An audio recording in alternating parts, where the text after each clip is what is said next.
మేమైతే ఈరోజు మటన్ కాయమ తెచ్చినాము. మటన్ కాయమ చేస్తున్నాము. అలాగే స్టవ్ అంటించుకున్నాం.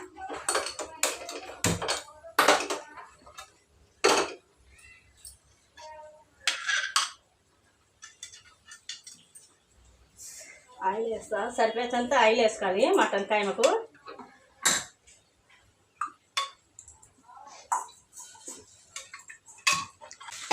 ఆయిల్ వేడెక్కింది. పచ్చిమిరపకాయ, టమాటా, ఉల్లిగడ్డలు కోసి పెట్టిన.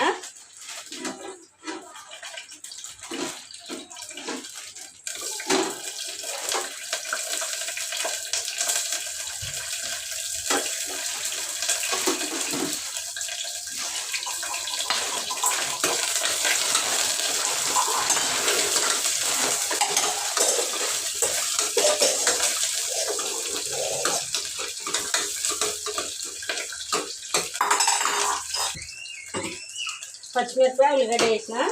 ఎర్రగా అయినాక దొరగా అయినాక అల్లం వెల్లుల్లి పేస్ట్ వేసి బాగా ఎర్రగా అయినాక మళ్ళీ టమాటా వేసుకోవాలి. మా పిల్లలు కైమ కావాలంటే తీసుకొచ్చినాం చిన్నపిల్లలకు. ఇప్పుడు నేను దీంట్లో వేస్తాను కుక్కర్లో అయితేనే బాగా మెదుగుతాను. కుక్కర్లో అయితేనే బాగా ఉడుకుతుంది.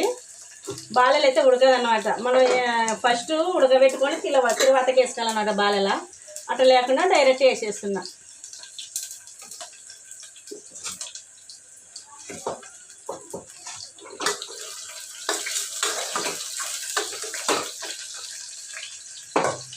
ఉల్లిగడ్డ ఎర్రగా అయింది.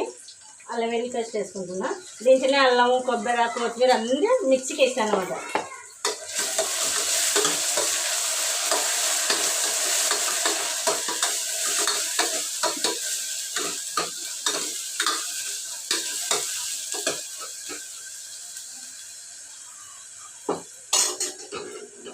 పది నిమిషాలు మగ్గబెట్టుకోవాలి. ఇది అల్లం వెల్లుల్లి పేస్ట్ వేసినాక పచ్చివాసన ఉండకుండా 10 నిమిషాలు మగ్గబెట్టుకోవాలి.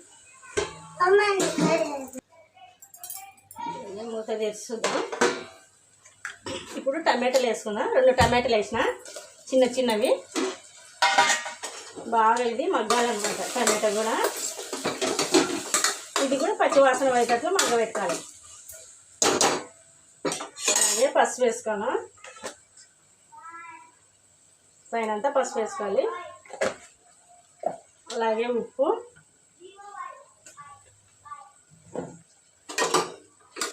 ఇట్లా కలుపుకోవాలి. అన్నీ వేసినాక పసుపు, ఉప్పు,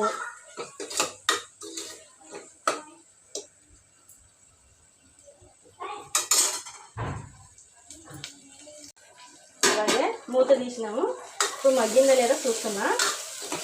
బాగా మగ్గింది. ఇట్లా మగ్గాలి. ఇట్లా బ్రౌన్ కలర్ రావాలి. అప్పుడు మనకు మంచి వాసన వస్తుంది. ఇప్పుడు కడిగిన కైమ బాగా కడిగిన ఉప్పు వేసి పసుపు వేసి కడిగి పెట్టినాను.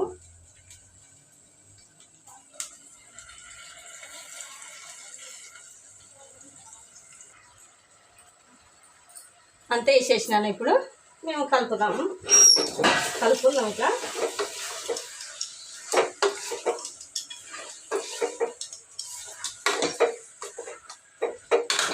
కారం అయితే ఇప్పుడే లేదు. మటన్కి అది కైమకు పట్టేలాగా అల్లం వెల్లుల్లి పేస్ట్ కలిపేసి ఒక 5 నిమిషాలు అయితే సిమ్లో పెట్టి మగ్గించుకోవాలి. 5 నిమిషాలు అయింది. ఇప్పుడు అన్నీ పసుపు, అల్లం వెల్లుల్లి పేస్ట్, టమాటా అంతా మగ్గినాక ఇప్పుడు కారం వేసుకుందాము.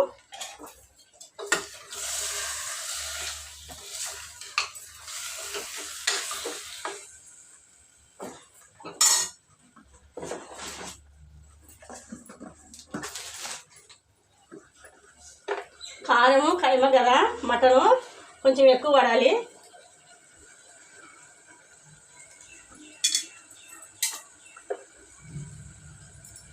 మటన్కి కారం ఎక్కువ వేస్తేనే బాగా టేస్ట్ కూడా వస్తుంది అన్నమాట.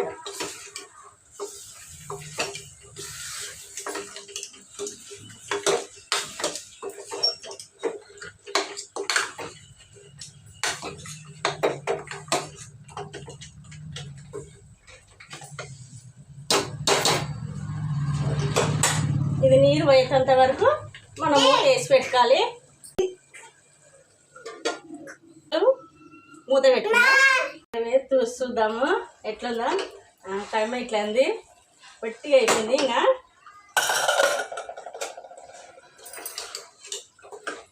మనము కైమకు నీళ్ళు తగినంత పోసుకోవాలి. ఒక గ్లాసు ఎక్కువ వేసుకోకూడదు అనమాట.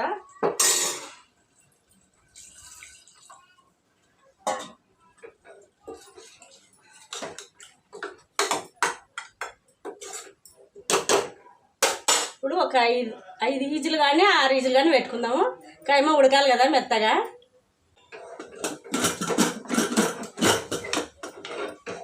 5 ఈజీలు పెట్టించుకుందాము, బాగా ఉడకాలి కదా.